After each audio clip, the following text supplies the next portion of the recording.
Assalamualaikum warahmatullahi wabarakatuh. Selamat sore Bang Wijina, mau ganggu waktunya. Perkenalkan, aku Dimas Aditya Prayuda, NIM 114222073 dari Teknik Lingkungan Angkatan 2022, dari kelompok 3 Praktikum Geomorfologi. Izin untuk UP acara 10. Acara 10 sendiri itu membahas mengenai geomorfologi lingkungan atau penerapan dari acara-acara sebelumnya. Pada acara ini kita membuat matriks geomorfologi lingkungan yang di dalamnya terdapat iklim, terus ada dari bentuk lahan, morfografi dan morfometrinya, dari penutup lahannya apakah itu pemukiman, sawah, kebun, lalu dari morfogenesa itu ada morfodinamik, dan ada profil penambang topografi dengan elevasi tanpa eksagerasi sehingga sesuai ukuran aslinya, serta morfostruktur pasif dan morfostruktur aktif. Selain itu juga terdapat potensi sumber daya alam berupa sumber daya mineral dan sumber daya air. Juga terdapat potensi bencana yang kemungkinan besar dapat terjadi di daerah pengamatan. Untuk matriksnya ini Bang.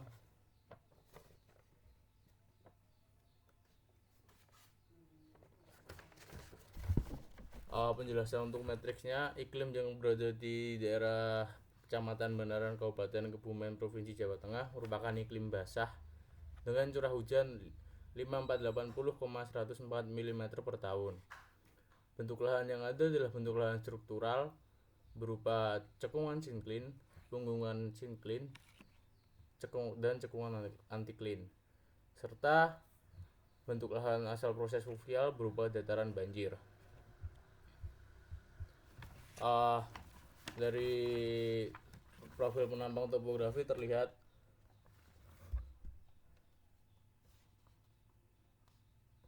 daerah sini merupakan cekungan sinklin, daerah sini merupakan punggungan sinklin, daerah sini merupakan cekungan antiklin, dan daerah sini merupakan dataran banjir. Daerah sini merupakan cekungan antiklin, lalu ini merupakan punggungan sinklin. Kenapa sinklin yang harusnya dia berada menjadi punggungan, kenapa dia menjadi cekungan? Hal tersebut terjadi karena proses erosi oleh sungai yang sangat masif, sehingga punggungan antiklin akan berubah menjadi cekungan dan terbentuklah cekungan antiklin. Morfometri yang ada yaitu agak curam di daerah cekungan sinklin dan curam di daerah punggungan sinklin, serta miring dengan kemiringan 7,14% sampai 16,6% pada sedikit bagian punggungan sinklin hingga cekungan antiklin. Pada punggungan sinklin bagian sini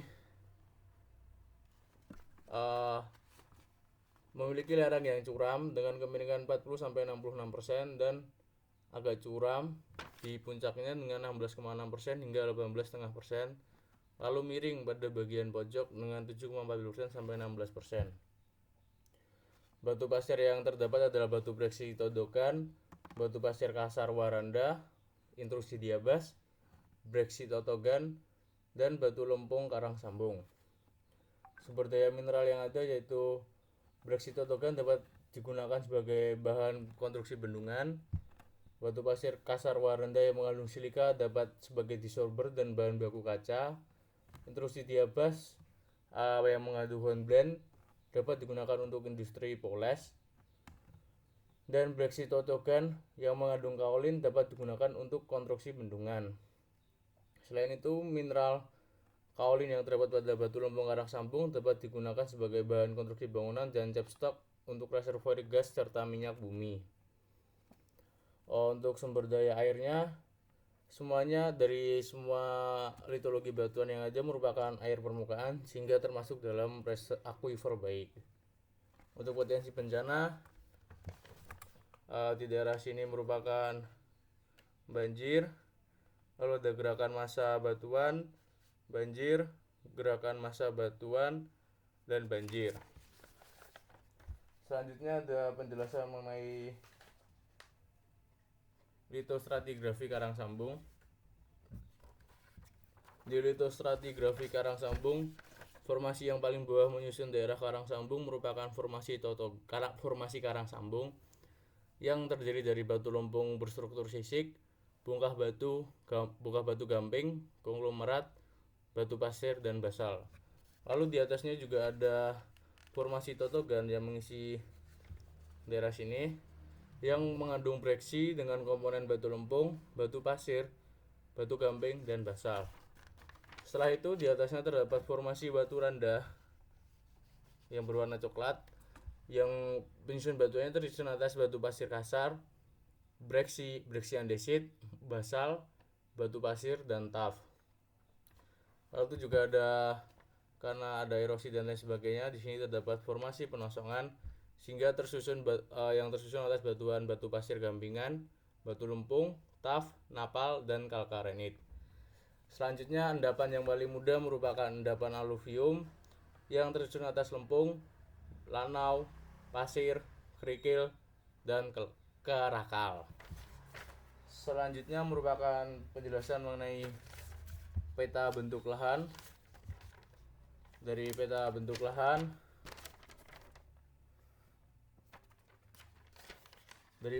lahan terlihat pada bagian sungai, karena terjadi proses erosi yang sangat masif dari isi antikline, terbentuk gosong sungai atau F13. Selain itu juga terdapat S7 atau perbukitan sinkline di daerah sini, dan ini merupakan S16 atau perbukitan antikline. Lalu daerah sini merupakan perbukitan sinkline yang dilambangkan dengan S17. Selain itu juga terdapat dataran banjir pada F7. Pada peta Kecamatan Banaran Kabupaten Kebumen Jawa Tengah terdapat 2 sesar, yaitu pertama ada sesar naik dan juga ada sesar ini, ada 2 sesar. Sekian dari saya, kurang lebihnya mohon maaf. Wassalamualaikum warahmatullahi wabarakatuh. Terima kasih, Bang.